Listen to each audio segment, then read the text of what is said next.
Yeah, I remember people were sending me that video and they're like, "Oh my God, can you believe this happened?" And it's my first thought was that could have been us because robots fall. They fall like full production robots in factories and warehouses. They fall sometimes. And so Murphy's Law, right? It's going to happen when you're putting a robot on a stage. And of course, the absolute wrong time to do it. But I really give them a lot of credit for putting their robot out there and actually taking that step and having the courage and the conviction behind their platform to actually do it. Because that takes a lot of courage. And there aren't very many companies in our space in humanoid robotics who are actually taking that risk and putting their robots out there in that way. And I give them a lot of credit for it. And they must have had a lot of confidence to do it. You could think of maybe there being four stages of readiness or capability demonstration.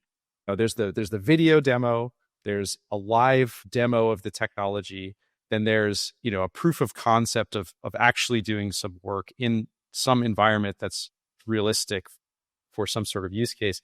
And then there's, an actual production deployment where it's there and it's required to do the work and people are depending on it. And as you go through those stages, you have these increasing levels of reliability that are needed. And you also have decreasing levels of control over the environment and what your robot is being asked to do or what any technology is being asked to do. And so, everyone has to go through those steps to develop any new technology and bring it out to the world. And so at each of those steps, you're racing to get things ready as best you can. And so it happens when you're taking something to a public demo and the technology is just at the point where you could do this for the first time and you're excited to show it off. Sometimes you get unlucky and something is a little bit different than what you anticipated and it won't work well. But usually you learn from it and you ruggedize it. And as you're preparing for the next stages, typically if you have a robot that's designed for production, like it can easily do a public demo because it's so much simpler and more constrained than what it would be doing in a production environment.